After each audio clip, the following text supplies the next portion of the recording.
On behalf of the World Economic Forum, I am so pleased to welcome you to this special session at the Venice Biennale Architettura. My name is Vivian Brady-Phillips. I serve as head of strategic initiatives for the Forum's Center for Urban Transformation. Today, this session, Collective Baukultur, explores the vital theme of Baukultur, building culture. Today, we are here at a pivotal moment, one that calls for bold, imaginative, and collaborative responses to the climate emergency and the broader global transformations reshaping how we live, work, and connect. The Davos Baukultur Alliance, instigated by the government of Switzerland and in collaboration with the World Economic Forum, was founded on the belief that high-quality Baukultur is essential to building resilient, sustainable, and thriving societies. Since its launch, the Alliance has grown to include more than 80 members across sectors, regions, and industries. And this alliance is united by a commitment that centers on human dignity, cultural identity, shared economic and social well-being, and the understanding that building culture is vital to the existence of us all. This year's Biennale's theme, Intelligence, Natural, Artificial, Collective, resonates deeply with the Alliance's purpose. It challenges us to think not only about how we apply intelligence in design and technology, but how we cultivate it collectively through governance, culture, community, and place. These are precisely the questions the Alliance seeks to engage, working across disciplines and sectors to foster built environments that are not only functional, but alive with meaning, care, and possibility.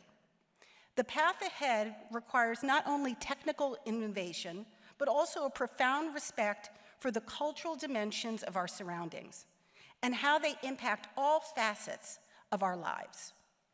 Thank you to the Biennale organizers for this important opportunity to collaborate, and thank all of you so much for being here today and for exploring how advancing high-quality Baukultur can serve as a transformational force for global good. It is now my pleasure to introduce the chair of the Davos Baukultur Alliance, Oliver Martin.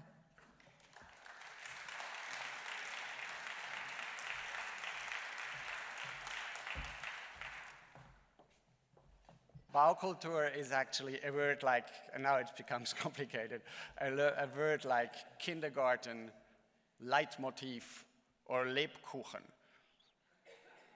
It's a German word, a German term that was integrated into English to define a specific concept, the one of Baukultur. And the concept of Baukultur is that we understand our built environment, our living environment, as an expression of our culture. How we build, where we do not build, eventually, what we demolish, what we conserve and protect, what processes we have to build, is an expression of our building culture, of our Baukultur. Today, we know that building is a major source of CO2 emission, that building produces immense amounts of polluting waste, that building contributes to an important loss of biodiversity. And what is more, many places that are built today are not even contributing to the well-being or the health of us, of people. So we do urgently have to improve our Baukultur. We have to build better, and we have to do that together. We need not a change, we need many changes. We need changes in many areas, in many sectors, in many groups of professionals, in many mindsets. And that is what we call collective Baukultur. Collective Baukultur means multidisciplinary, multi-sectoral, multi-level cooperation. It means cooperation, not competition. And all these multi sound very nice. And we have heard them many times already. But to really cooperate across the sectors, across the disciplines, and to really work together to find scalable solutions across all these disciplines is something that we still have to become better at, that we have to learn. We have to develop processes for that, methodologies. We have to create spaces to do that based on trust. And this is what the Davos Baukultur Alliance stands for. Since 2023, we attracted a lot of interest. The Alliance is growing. You have heard it now, more than 80 members across the sectors and across the world. Within this Alliance, we are working on the big concerns of these times. We're working on climate resilience adaptation. We are working about affordability and social values. We are working about circular and sustainable economy, and also we're thinking on the rebuilding of Ukraine. And we're doing that all together in a spirit of cooperation and in the spirit of gaining the knowledge of each sector from each place.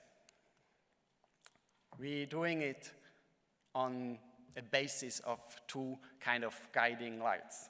And one of our guiding lights is the Davos Declaration on High-Quality Baukultur that has been adopted by the European Ministers of Culture in 2018. And with this declaration, the concept of Baukultur, the holistic approach of culture, and the call to implement it, to take action, was anchored on the political level. The second guiding light that we are using is the Davos Baukultur quality system. We are often talking about quality, comprehensive quality, transversal quality, high quality, multidisciplinary quality. But what do you mean when you're using this quality term? And that's why we do have this system that proposes 8 criteria that cover all the holistic elements and aspects that have to be considered to create a place of quality. It goes from governance issue, processes, to functionality, to environment, to economy, but also to social diversity, the sense of place, and to beauty. And yes, we do have to talk about the market and money, and we do have to talk about regulations. We do also have to talk about values and the common good for society and for all of us everywhere. We do also have to talk about innovation, new technologies, new materials, but also about traditions, conservation, and sufficiency. And all that we are doing in the Alliance, trying to contribute in times of climate crisis to robust solution for better building. As chair of the Alliance, I have really a big pleasure and also big honor to steer that work. And this afternoon, I have the big pleasure to ask to come to the floor a very high-level panel that will discuss further these themes. Our moderator will be Antonio Gomez Palacio. He's the chair of Dialogue, an architectural firm from Canada, but very active all over the place. Antonio, please come to the scene, and all the other members as well. Thank you very much.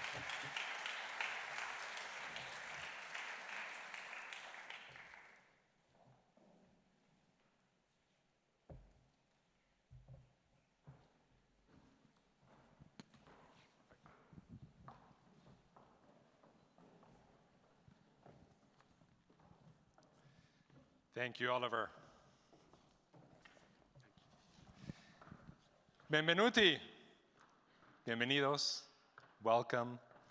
We're going to try and have a little bit of fun here and enjoy the evening. I know that you've all been walking around Venice today. You've probably been enjoying the exhibits, and you're looking for a topic of conversation over your dinner time today. We're going to give you that. Okay, you heard from Oliver. What is Baukultur? You know what it is? Can anybody tell me what Baukultur is? You know already? Okay, I'm going to say it in very simple terms, and I'm going to be paraphrasing a phrase you've probably heard previously, which is the idea that we shape our buildings, and then our buildings shape us. And I'm going to tell you a story to illustrate it. And this is a very recent story for me. It's very recent, but it started 20 years ago. So 20 years ago, we were designing a park, and we had a big community event, and everybody was participating, and in order for people to participate, we had a daycare. We had somebody take care of children. And the person who was taking care of all the children said, listen, do you mind if I get the children to design the park while I'm taking care of them? I said, sure, go ahead. And then at the end of the evening, when all the different groups were presenting their parks, this woman said, okay, do you mind if the children present? I said, sure, of course. The children came up and present. Long story short, that's the design we went with. It was a phenomenal design. But the reason why I say this is a recent story is because last week, a kid showed up. And guess what? He's an urban planner. He's 28 years old. You know where this story is going. He was a kid in that room. So we shape our buildings, we shape our cities, and then our cities shape us. We have the capacity to do things that transform and nudge behavior in a way that has a tremendous potential. So today, we're building on the whole theme of the Biennale in an incredible way, because we're making connections to the issues of our day, to climate change, to social equity. And we were calculating, we have 3 continents represented just on this panel. So for me, it's a tremendous privilege to be able to moderate this group. And the format is going to be very simple. Each one of them is going to stand up and it's going to give us 4 slides of something that inspires us, but also something that challenges us. And we're going to go through each one of them, and then we're going to go through a conversation. And I've got some questions prepared for each one of them, but frankly, I don't know where this is going to go. So we could improvise a little bit, because I know that from preparing for this, it was already a very powerful conversation that we had. So it is my absolute privilege, and I'll read all of their names out loud, and then I'm going to ask each one of them to stand up and do their brief presentation. So starting directly from my left, we have the Honorable Daku Sedi, the Dr. Saliha Mustafa, Minister from Malaysia. Then next to her, we have the Professor Priti Parikh from the UCLA and ICE. Then we have Rochelle Hines from What Works Cities with the Bloomberg Philanthropies. And finally, from my hometown, Mexico City, we have Claudia Acuña Fernandez from New Story. So please help me welcoming them with a big round of applause.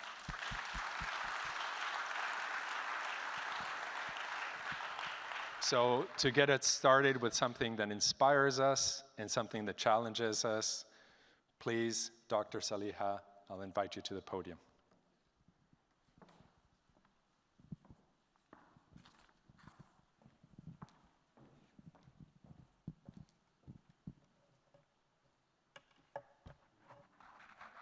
Thank you very much, Antonio. Assalamu alaikum and a very good evening to every one of you. Actually, I have 5 slides, Antonio. Extra one. I knew we were going to improvise at some point.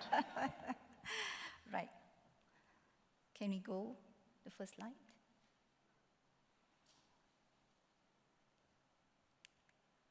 We have that? Another one? Oh, yeah, okay. Now, this is Kuala Lumpur's picture, and it is an origin and urban challenge for Kuala Lumpur.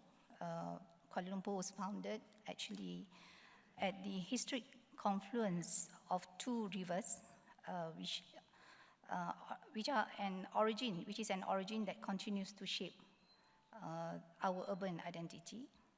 Now, the 2 rivers are actually, we call it Klang River and Gombak River. Now, from the outset, our city is vulnerable to heavy rainfall and also flooding. Long before climate change became a global concern, this is what we were. Early urban efforts, including the British colonial attempts to manage the tropical hazards, and we limited in scope and also understanding. And today, our responsibility is greater in building up towards climate resilience into the very fabric of Kuala Lumpur. So this was what we were. Now, Masjid Jami, if you see there, is a mosque, stand as a symbolic and strategic anchor where cultural heritage meets the environmental and urban consciousness. And this century-old mosque in the river confluence reflect both our confluence culture and our collective duty to protect history while preparing for the future. So actually, our mosque, our masjid there, was built in 1909. So a whole of society approach, government, private sector, and also civil society is working to preserve Kuala Lumpur's identity and build heritage. We also activate public spaces and riverfronts and future-proof our city against climate uncertainties. We go to the third one. If you see this, we know that Kuala Lumpur's greatest strength is actually its people. So a dynamic and diverse community that powers our city's growth. We have the diversity of our people are very vast, actually. We have, in fact, more than 42 ethnicity in the whole Malaysia. So our city urbanizes and embraces innovation. It is essential that we reinterpret and embed culture values into contemporary life. And this is not about preserving culture in a glass case, but creating a sense of place for the people. Here, interesting, because Kuala Lumpur is not about a jungle of buildings, but we also have a tropical metropolis blessed with urban forest and parks woven into the city. Now, these green lungs act as vital carbon sinks and reduce urban heat and enhance the well-being of our citizens. Though we have it, actually, the forest reserve in our country is actually, say, about 54%, and in Kuala Lumpur it is much less. Yet their true economic value remains largely unaccounted for in urban balance sheets. Last but not least, this is what we call Bangunan Sultan Abdul Samad. It's our iconic heritage building, and this is built in 1893. It's a thriving city. It's not only defined by its modern skyline, and you can see at the back of this picture is our tallest building in Kuala Lumpur, what we call as 118 building, because it has 118 stories building, and the height is about 689 meters, which is actually the second highest building after Burj of Khalifa. So we stand ready to collaborate globally and locally to realize that this vision where sustainability, identity, and innovation coexist. Thank you. Thank you.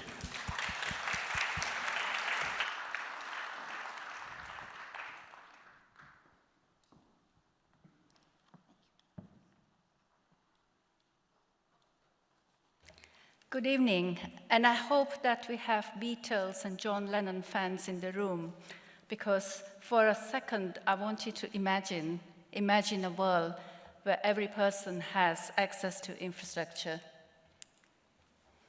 But sadly, we know that is not the case.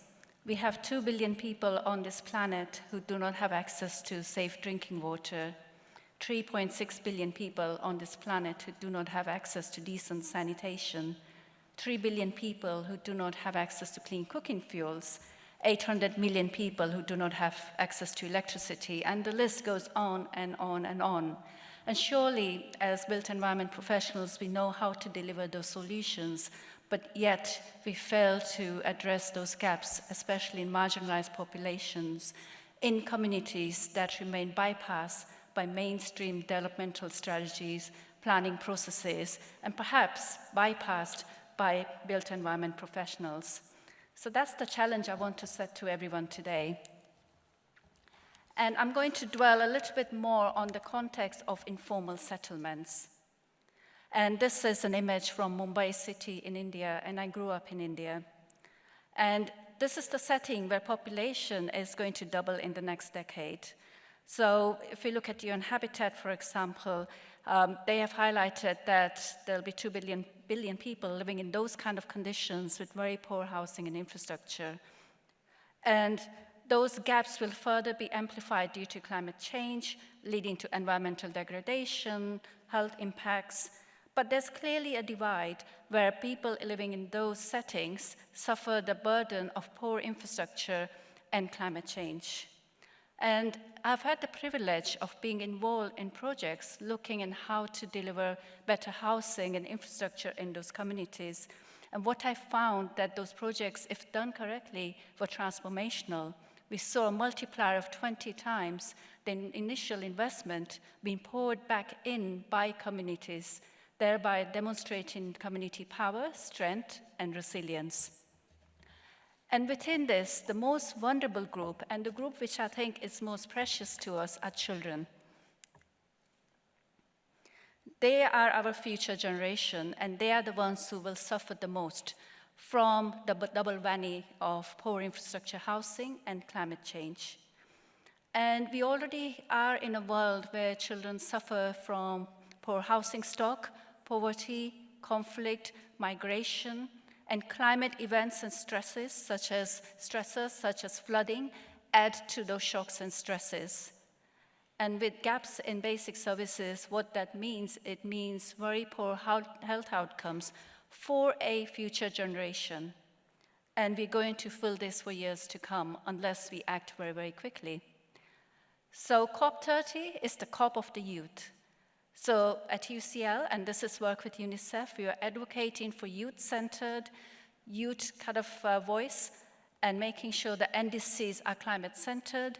We are advocating for financial kind of models for infrastructure, where we have children at the center stage, and we are advocating for climate-resilient infrastructure, but in particular schools, health clinics, nurseries, evacuation centers, centers for play and learning and culture in our cities where our children can thrive. But we have to make sure we protect and nurture our future generation as we move forward.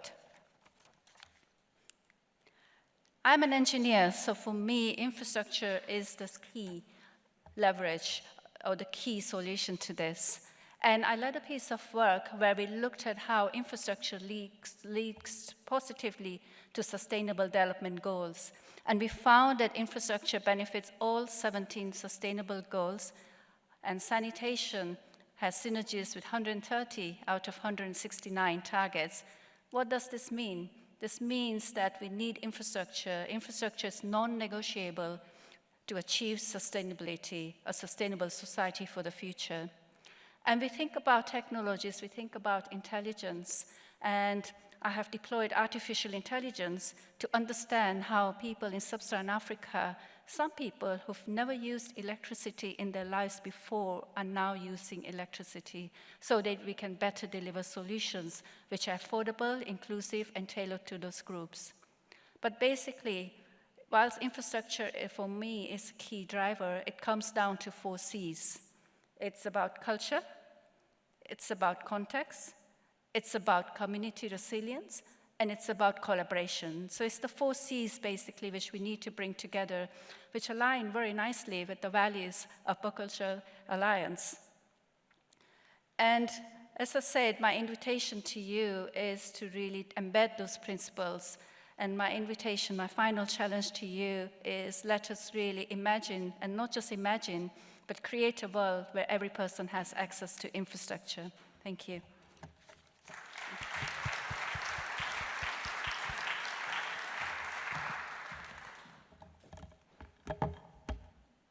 Good evening, and thank you for the invitation to participate in today's discussion on the power of collectives to share best practices. Oops, I started. There we go. The power of collectives to share best practices and scale solutions. What Works Cities was created by Bloomberg Philanthropies to partner with municipalities on building a strong data and evidence-based infrastructure and ecosystem to ensure that cities around the world were ready to address the challenges that local governments face on a daily basis, which range from housing affordability, infrastructure, to climate change. At What Works Cities, we support cities with actually building capacity assistance as they seek to improve operations, innovate, and most importantly, serve their residents well. In the past decade, we have worked with more than 220 cities in North, Central, and South America, with more than 100 of those cities being What Works Cities certified. And what is What Works Cities certification? It is the first of its kind international standard of excellence on a good, well-managed data and data-driven local government. What Works Cities provides a practice community for city leaders who are innovating and growing their data practices and approach to local governance. These cities engage in the What Works Cities standard, which is a guide that lists out 8 foundational practice areas, things from open data to data management, contracting, performance-based budgeting. And these practice areas are recognized as being the core for sustainable and resilient cities. The standards help city leaders see trends, see gaps, see opportunities to make better decisions and investments that really help them invest in their residents, but also create programs and services that can be accessible to all. This is key as cities address one of the most pressing challenges, issues of the day, which is climate change, and how to mitigate against the effects of the same. Now I'll share 2 brief examples with you of cities in our collective network who are facing climate change with creativity and resourcefulness and inclusivity. The first city I'm going to highlight is Luan de Cuyo, Argentina. In Luan de Cuyo, data showed that the city's most vulnerable residents lived in informal settlements in flood-prone areas. In response, the city undertook a transformative project that not only provided more than 700 families with stable housing and economic opportunities, but also restored the environmentally degraded riverbank. And the city didn't just stop at developing informal settlements. They actually collected data on informal urban recyclers. So these were people living in poverty who collected recyclables from landfills to sell them. And so leveraging data, which is the core of this work, the city launched a workforce development program that hired residents to lead new recycling initiatives throughout the city. And then they continued with this theme. The city also built a new playground, and they owned the riverbank and made use of the collected recycled material. So again, continuing this theme of where does data take the story and where can you use material? Luan de Cuyo shows how smart city planning can be innovative, creative, engage residents, and solve multiple problems. The city used data to help people protect the environment and create jobs, and proving that local governments can create lasting solutions that work for everyone. The next city is Savannah, Georgia. Savannah, Georgia was struggling with their public spaces. They were dilapidated, inaccessible, and not built for a city that is experiencing increasing temperatures, including uncomfortable humidity. When addressing this issue, Savannah took a very data-informed approach to evaluating their public spaces as well as designing solutions. So they went and they analyzed their park, putting the data first. They looked at everything from picnic tables to trash, to bike racks, to playground slides, to accessibility for all communities. They didn't want to just look at the physical infrastructure, though. They also engaged their residents. and thoughtful conversations with residents about why they weren't currently accessing the public spaces, but also helping them co-create in the design. The result was more resilient public spaces that were now adapted to a hotter climate. Residents wanted more shade, so they created more shade. They wanted more access to pools and water, and they created that. And the city saw within 1 year, from 2023 to 2024, there was a 40% increase in using their pool. They also saw a 37% increase in youth engaging in programs and participation that were hosted in the park. Again, data-driven cities are not reactive.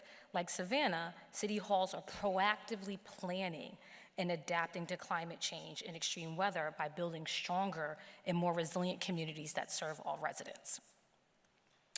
And finally, I think I'm missing a slide, but I'll go back here. In closing, the stories of Luanda Clio and Savannah, Georgia show what's possible when government collects good data, when you engage residents and you implement innovative solutions. I invite you to learn more about What Works Cities. You can find us online and how cities are collectively working and networking and adapting to climate change, how they're using data and technology such as AI to do this work.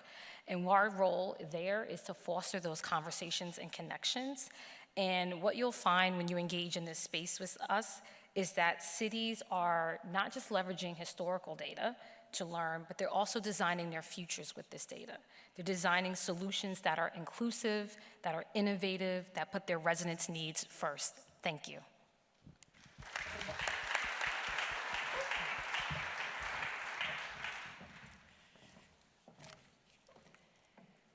Buonasera, everyone. Thank you for having us here in this panel. So, across Latin America and much of the global south, as Priti was explaining, millions of families are excluded from formal housing market and are pushed to the margins where they have to build their homes without safety, services, or legal certainty. Informality is not a preference. It's a necessity born of a system that is too expensive, too slow, or too rigid to meet people where they are. In this context, vulnerability becomes cumulative. Families don't just lack a house, they lack access to legal tenure, credit tools, and the governance systems that ensure safety and inclusion. In the face of the climate crisis, this exclusion becomes even more dangerous. Without safe, resilient homes, entire communities are left exposed.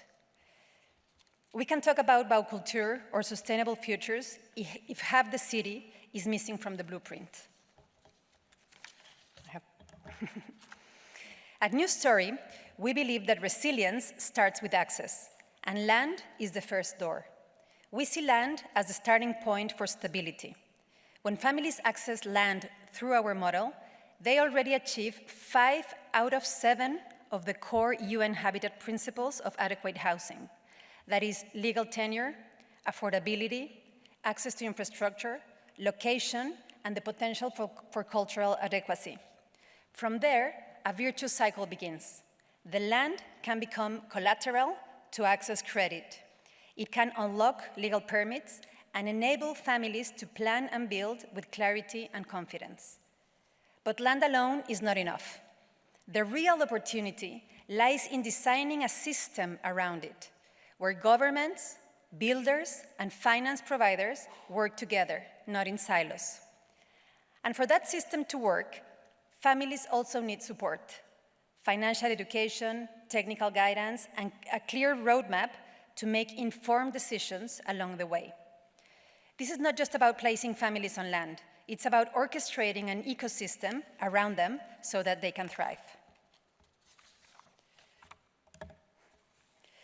The families we work with don't wait for housing to arrive. They take the lead in building their homes and shaping their communities. But the process is often fragmented, informal, and full of risk. We've built a model that follows their lead. We recognize the reality of progressive building and have designed a path that makes it safer, faster, and more collaborative, while preserving families' agency at every step. Families receive technical assistance to build their homes and manage their resources so that they can build legally compliant, climate-conscious, structurally sound, and why not, beautiful homes. We've also started supporting families to co-design the public spaces they'll share so that social fabric and a sense of belonging can grow from the very beginning. It's important to say, this is very important, that families cover everything, the land, the construction, and the credit. We're not simply delivering a product, we're designing a system that works for low-income families, reducing friction and making access to adequate housing more affordable through the efficiencies we build along the way. The real innovation we're testing, as I've mentioned, isn't a building method, it's a system.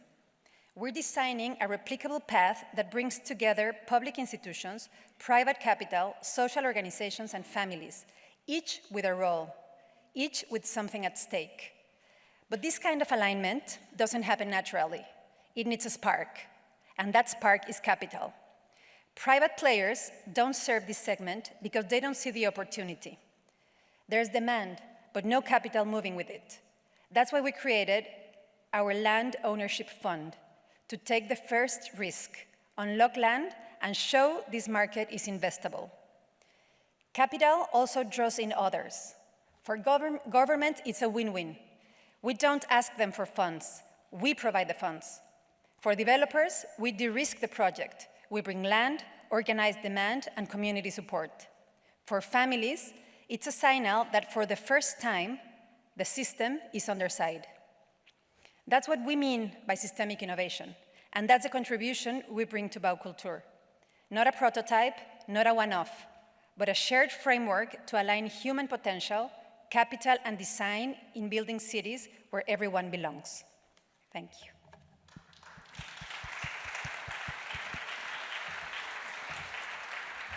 Wow. Oliver, can we add 3 hours to the panel? We're going to need it to give this just, no? Okay. So why don't we get started? Professor Perique, climate change. You know, clearly it's an issue that we all face, yet the impact is unequally felt by the most vulnerable. What can they do? What can we do? How can we focus this? So climate justice is a topic which is very close to my heart. And I think women, children face the triple whammy, so poor infrastructure, housing, being in those vulnerable locations and being vulnerable due to multiple reasons. So they really bear the unfair burden of this, especially in developing countries. And a lot of my work looks at how do you build the basics back. So how can you, first of all, give people decent housing and infrastructure so they have that asset base, that solid foundation to then withstand the shocks and stresses that climate change turns upon us. And this needs to be done in a very sensitive manner, I think, because if we think about cities as organisms, and if we think about slum pockets, traditionally there's been this view that those pockets need to be taken out of cities.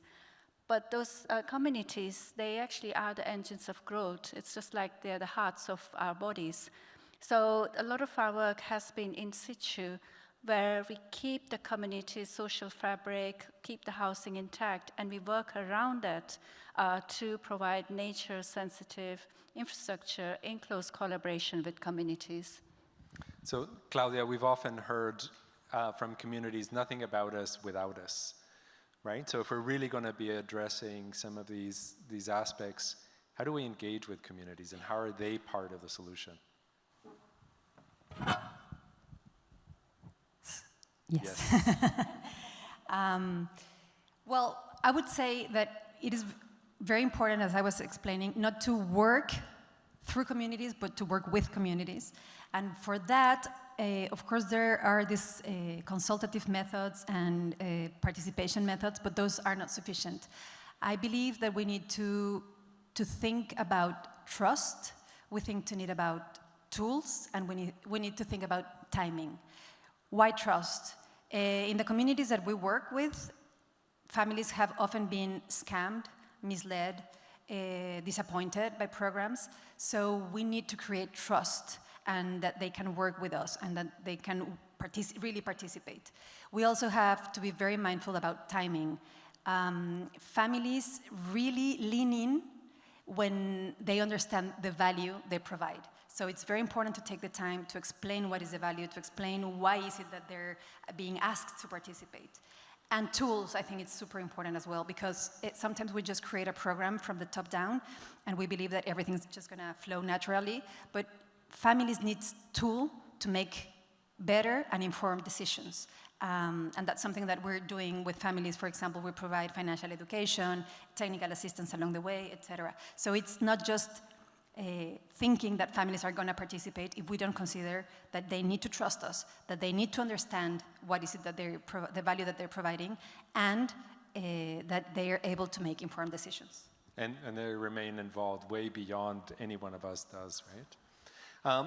Dr. Saliha, you bring multiple areas of expertise here, including the one on health and well-being. And you know, the medical profession might be a little bit more reactive, but we get to think about things upstream. Can you help us understand the link to health and well-being and how the design of the built environment can really contribute?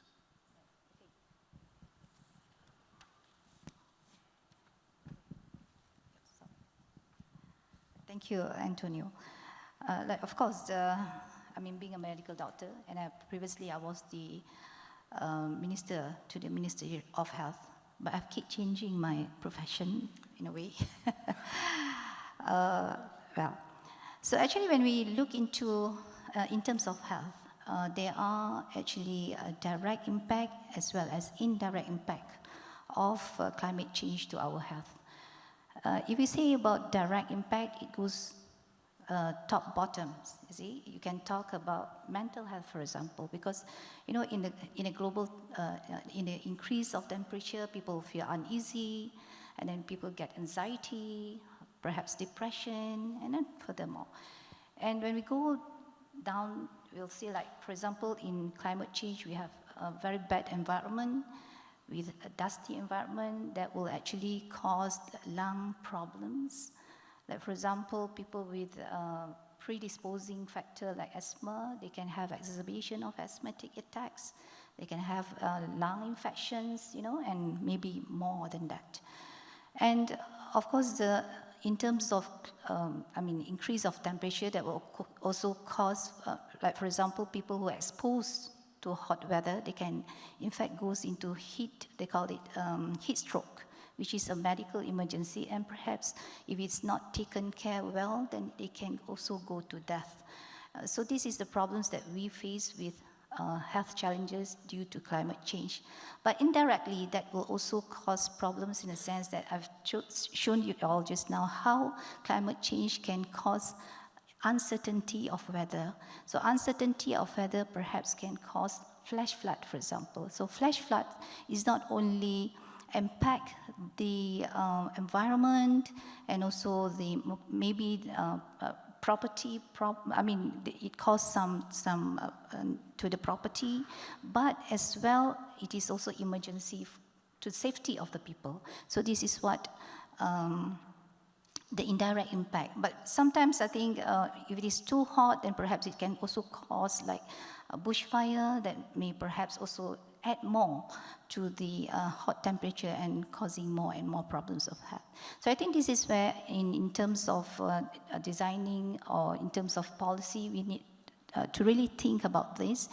Like, for example, in Kuala Lumpur, in federal territory, we are actually looking into this matter, and we are introducing one policy or one programs or one vision that we call Chase City, which is actually includes, not, if we talk about development of city, it's not only about building up high scrapers, you know, building up physical things or not, but the simple thing that perhaps we has to remember that maybe it is small entity, but it's actually giving high impact to the people. So for example, that's why we come with Chase City, which just means a clean city, healthy city, other than advanced city, of course, in terms of new technology, advancement, AI and whatnot. But we're also talking about safe city and eco-friendly city. So this is where actually we can have lots of policies, programs, initiative that helps us with this. So for example, if we talk about healthy city, for example, so or perhaps clean city. So actually we know that waste or garbage perhaps is actually adding more to the climate change. This is where we need to have, you know, a specific policy and programs to cater with these problems. So what we introduced, for example, in Kuala Lumpur or in Federal Territory, we are giving like, we are coming with policy like to encourage the community to help us also clean the environment, for example. So we have a policy that, for example, we call it, this is adaptive measures, which I think is also can be, I mean, people can adopt in this. So we come with a policy we call waste to wealth policy, of which actually rather than the waste is just being, you know, disposed, but it is good if they could actually change the waste into maybe monetary, for example. So in low flats areas, we have one C1R program, or one community with one recycle programs, of which they can change their garbage or their waste into something perhaps household products, you know, so that will actually help them to not only reduce their daily expenses, but as well to help them with sustainability of life. So there are many other programs, like for example, you talk about healthy city. So Kuala Lumpur again, I mean, with hot weather and add more to climate change. So we are introducing, like for example, car-free day. You know, in a month we'll have one day which people do not bring their vehicles, but they walk along the roadsides, I mean the areas, and that actually helps us to reduce, you know, carbon emission with that. So it is more and more, the list are, you know, very long. If I could, you know, at least give some instances on this, Antonio. Thank you. Rochelle, I think our audience is getting a sense that we have a really robust panel with a perspective of federal government, right? The perspective of academia and research, the perspective of finance. You bring a lens of data. So how does data allow us to make a connection between health, well-being, and the design of the built environment? Great, thank you for that question. I also come from the perspective of not only working with the 200 plus cities that are in our network, I'm a former practitioner. And so I started my career in New York City government working on affordable housing, working on issues of homelessness, working on issues of being able to provide public benefits to residents. And so the underpinnings of all the comments that my distinguished panelists shared is that to know that waste is contributing to climate change, you need data.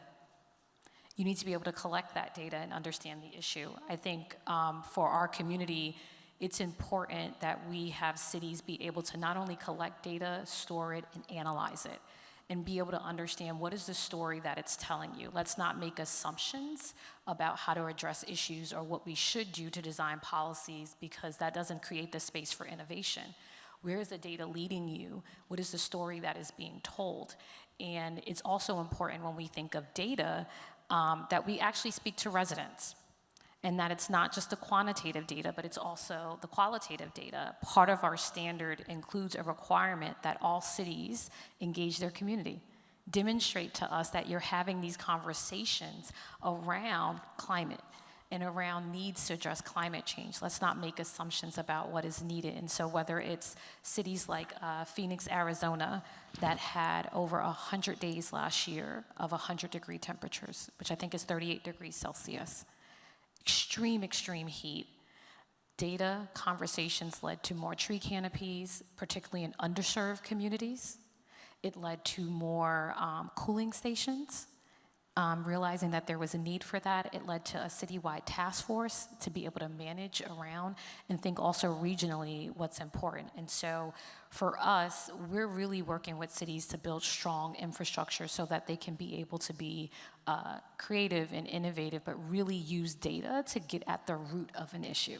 Not just the surface level of what we think the needs are, but to really get at the root and make sure that dollars that are invested on policy solutions are really connected to where there's the greatest need. So in many regards, that is connecting both public health and climate adaptation, right? I just wanted to add something on the indirect impacts of health, because sometimes it's quite easy to forget about that. And I'll give you an example of when I was working in a rural community in India, where over 50% of children were malnourished and stunted. And this was in a village where they were producing food. So there was agricultural productivity, but the children were malnourished. And it turns down, having dug deeper into it, it was a combination of migration, where due to climate change, the male household workers were migrating to cities. Therefore, women were working in the fields. So due to feminization of agriculture, they did not have time to feed their children. And then on top of that, due to gaps in basic services, they were spending heap loads of time on top of that, trying to collect water, trying to dispose wastewater. So it meant that the children were eating biscuits all the time, rather than having cooked healthy food. Perhaps I can also add, sorry. Yeah, no, go for it. See, I knew that I wasn't quite sure how this was going to go. Go for it. Yeah, because of the malnutrition is now, because of hot weather, so the agricultural aspect is also need to be, looked into. So this is where, the lawmakers, people like me, we really have to think about food security, adapting to the climate change, and perhaps into technology where we can actually think about, perhaps rice is actually one of our food that which is really needed in our country, probably in ASEAN. So this is where maybe we can come also with a kind of technology where we can produce maybe. Now we are doing it in Kuala Lumpur and in Malaysia, which is we can plant paddy 5 times in 2 years. So that's how we are looking into food security, to make sure that we take care of the essential and important things of the need of our people. Perfect. Yeah. Staying with you, Dr. Sahiliha, one of the challenges is, of course, this gets harder and harder if it gets implemented as an afterthought. Yeah. So setting the project right from the beginning, including the right voices around the table. So, in federal government, and how do we set things up from day one? What the Baukultur Alliance, they refer to as, phase 0, right? How do we set it up to be successful from the beginning? Yeah. Of course, it's not an easy thing for me. So what we have to do is actually to gather all the inputs, like what Kodia is saying, getting all the data, the input. And what I always do is to engage with the stakeholders. This is very important, because to engage is only to understand the problems, and furthermore we get inputs and perhaps some ideas, from the stakeholders. And starting from 0 is okay, but we have to have progress to it. So this is where I think what we are doing, like myself in my portfolio, in many things, especially in things that we are talking about, like for example, in adapting baukultur, for example.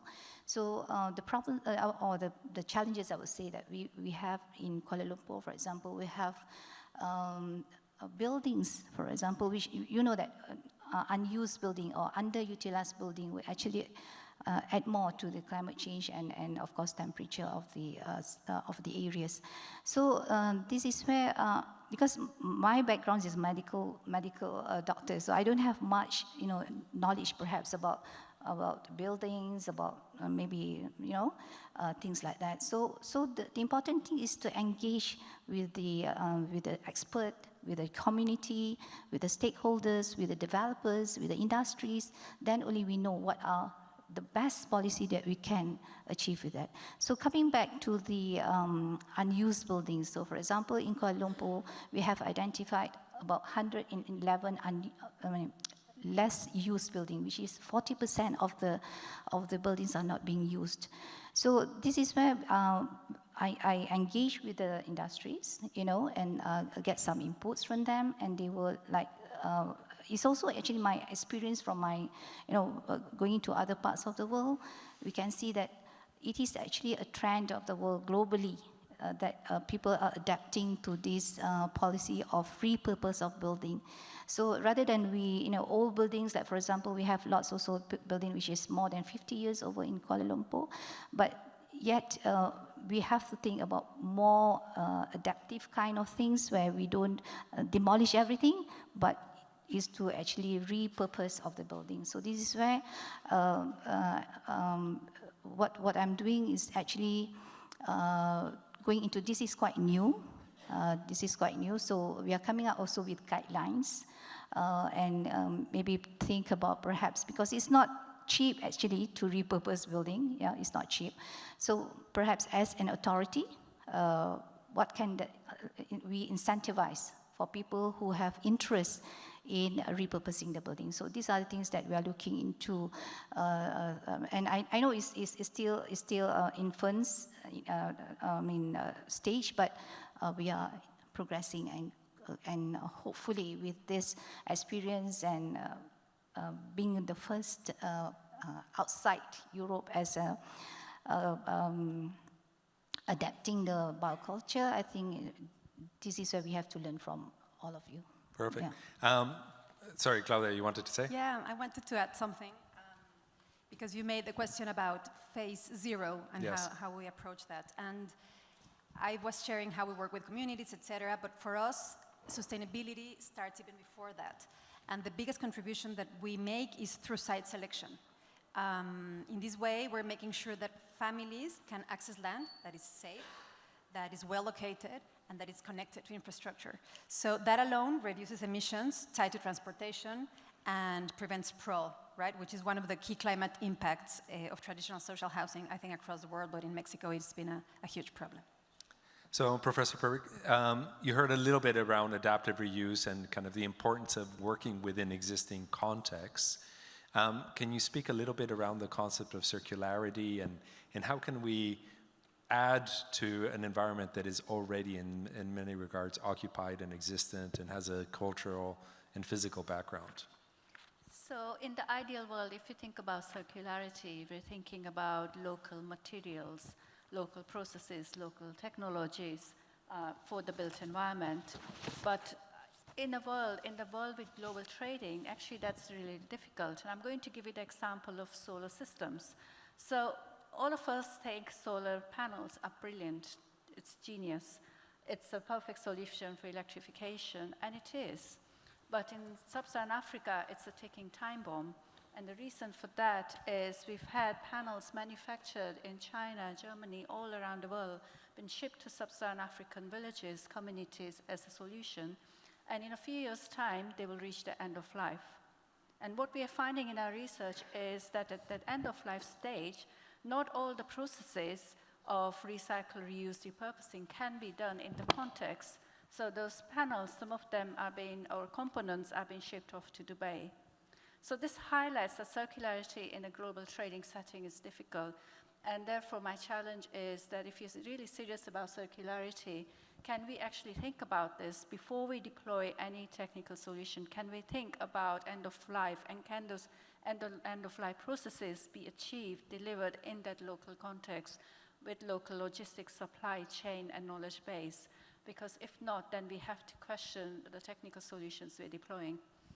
So, Claudia, I know you work a lot with setting the right things for self-construction, right? And for getting communities to actually manufacture, operate, and even decommission things. How do you actually set it up well so that communities can really be part of it?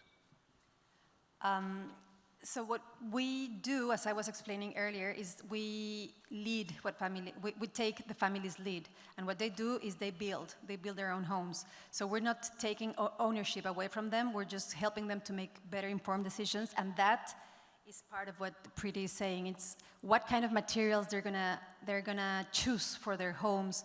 And it's super important to be mindful of what materials are in the region and what materials are gonna be maybe circular.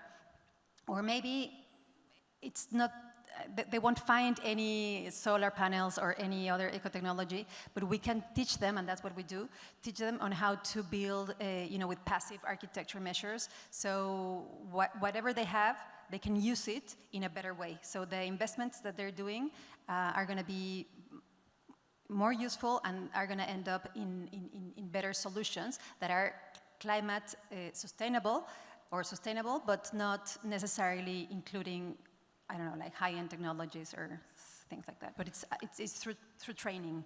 So, but can you elaborate a little bit now on the financial models? Because I'm really curious around, how do you actually finance big ideas like climate adaptation and affordability by then bringing it through the community members? Yeah. So what we've created is there's finance in two ways. Finance for the projects themselves and finance for families. And that's both things that we need to take into consideration.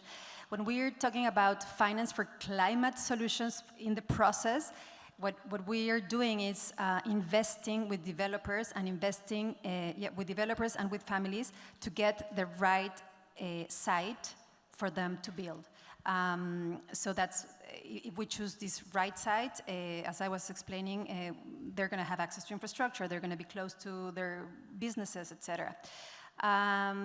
So capital is like, as I was explaining, is like the spark that brings everything together, because it's incentivizing governments, private developers, NGOs like us, etc., working through a shared vision, which is build adequate housing solutions for low-income families that are sustainable, but not only sustainable in terms of climate, but also sustainable in terms of something that they can really maintain throughout their lives. Awesome. Rochelle, maybe we'll go to you, because you're working with 200 cities, right? And places all over the world. So how do you take some of these examples, feed them with data and understanding and the research that now others can learn from and maybe take to their own places? Absolutely. So, like we said, we have over 200 cities represented in our network, and I think the most powerful tool and resource we provide is bringing those cities together. And so we actually have a platform where cities connect and can share best practices, they can share solutions with one another, they share their failures with one another as well. And that's the space where I think the innovation and creativity can start to thrive on how do you address many of the issues. I think for us, the program went global 3 years ago. We were primarily a US-based program. We decided to open up to all of North America, Central and South America, because as you can see demonstrated on this panel, the challenges are the same, and it's important to uplift the solutions. Right? And so what is applicable in the Global South could absolutely be applicable in North America. And so we are putting that front and center within our community. So we're connecting cities directly with one another to learn from each other. We're having capacity building workshops where cities are collectively working on things like how do you design the right evaluations for your policies, for your programs, so that again, they can connect with one another on topics such as climate change. We're actually bringing cities together in real life, as we like to say, to connect in person and hear and share. And I think there's just amazing work that's happening, creative work. I think a lot of our cities are experiencing floods. Again, effects of climate change. And what we're finding and the examples that are standing out today are things like cities sharing out how they're using AI technology to do predictive analytics around flooding and how they're then mitigating the effects against that. We're uplifting stories around like Niterói in Brazil. It's also experiencing some flooding, also thinking about their environment. They also had an issue when it became to youth not being as engaged in employment. So they actually tied the workforce development for youth to the issues around environmental sustainability and bringing it all together. And these are the kind of case stories that we uplift in our community so that folks can be able to learn from one another and share out. Awesome. I love the notion that the problems are shared, yes, but the solutions are bespoke, right? And that's where community really needs to be involved. Absolutely. Because every context, every situation, the solutions will be nuanced, but we have a lot to learn from each other. So I know our 40 minutes are flying by. So I do want to take our last few minutes to ask each one of you on a call to action, right? So with this audience, with the people who are participating, there's been meetings all day today of the Baukultur Alliance. There's been participation in the event. If you were going to do a call to action and inspire folks to walk out this door and think about things that they could do and maybe we'll start right here and then go by each one of you. What are things that you would ask and invite people to really be thinking about, to take out and do starting today? So I think the call out is, of course, about the strategy to establish the urban resilience compact.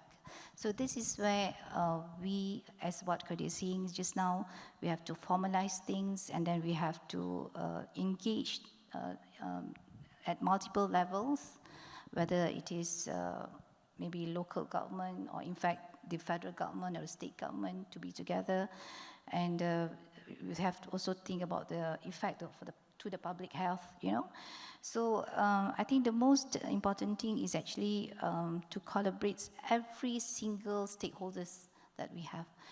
In fact, I think the international community should also be, has to be engaged. You know, again, in learning process, we have to have everything in table. So, so I think after this, what is important for us, especially in Federal Territory of Malaysia, Kuala Lumpur, for example, because it is one of the big cities in our country. So we will, of course, look into what I'm saying just now, is the what you call resilient and sustainability of development. And the first thing we are going to do is, of course, in the sense of baukultur, is in repurposing of buildings. So I think this is, I think, very interesting. It's a new thing that we should find out more about it and learn from the international committee. Thank you. I'm going to keep the challenge very simple for the audience. So as you walk out in a sunny evening, what I would like you to do in the next few days is find 10 young people to influence, encourage, to come into a built environment profession. And I'm an educator, so this is something I'm really passionate about.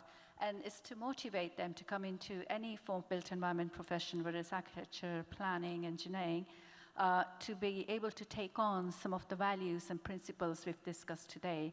Because with the challenges facing us, we really need our future generations to be actively kind of addressing those grand challenges. I have sort of two, so. Okay. Hard to pick just I'm one. sure we can indulge too. Yes, but I will keep it brief. The call to action for me is collaboration. And that's a principle of the Baukultur Alliance. It's a principle of what works cities, is the power of the collective to work together to solve challenges and uplift solutions. And so whether you're private sector here, nonprofit sector, partner with your local governments.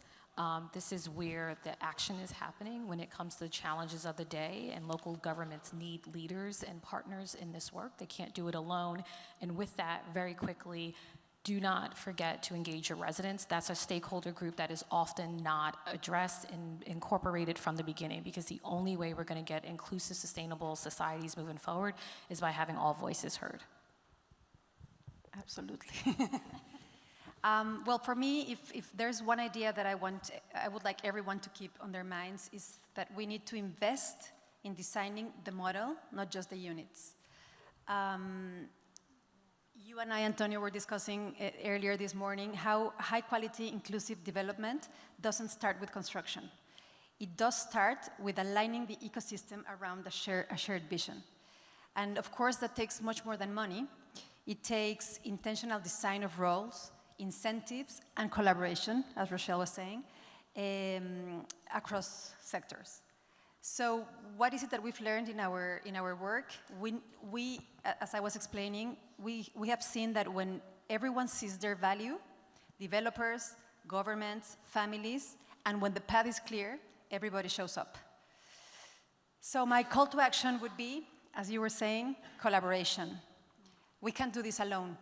The more minds from different sectors, and what Preeti is also bringing to the table, architects, investors, policymakers, community leaders, etc.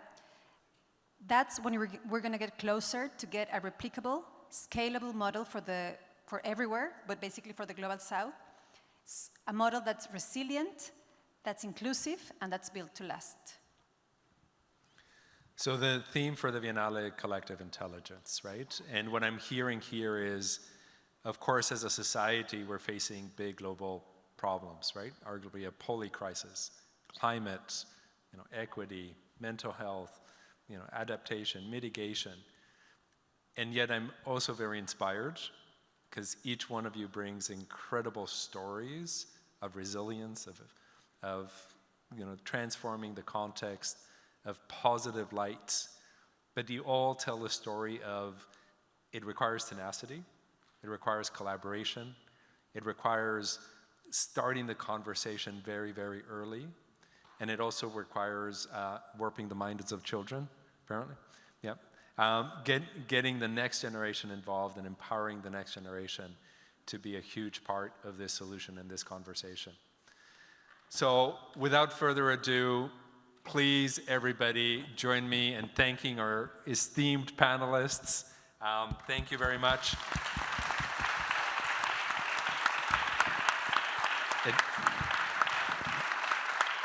It has been an awesome conversation. And now I get to pass the baton off to Carlo Rotti, who is the curator of the Biennale, who is going to give us a final words.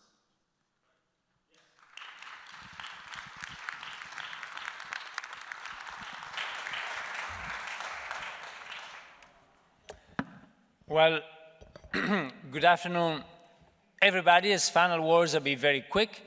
Your conversation was amazing. I heard bits and pieces of it. Unfortunately, I had to move around and open. There were a few openings and other things. But this part of the conversation started in Davos. Now, you were mentioning now about the collective. Yes, the Biennale, as you know, is intelligence. We like this kind of title. It's a common root. Again, a combination of Italian, not a combination, but the same root behind Italian and English. Usually you got two names for the Biennale, the Italian and the English one.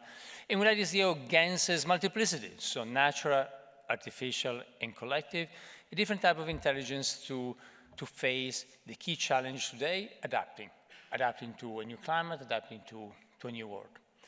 And so as part of that, I think what you're doing is amazing. It's about part of the collective. It's about learning from each other. It's about a conversation. What happened here today, I also was in a few panels in the middle of the Arsenale. As you know, we've got a small theater. We call it the speaker's corner. Again, when conversations happen, sometimes just a bunch of people just taking over and discussing. So I just wanted to thank you because of this, because it's really the core of what the Biennale is. Now, this started at Davos this January.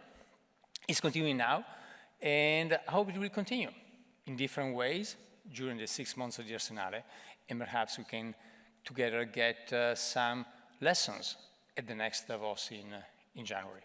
So thank you all for coming here. By the way, I hope you enjoyed the Biennale. I'll be around, so feel free to reach out if you wish. And again, thank you.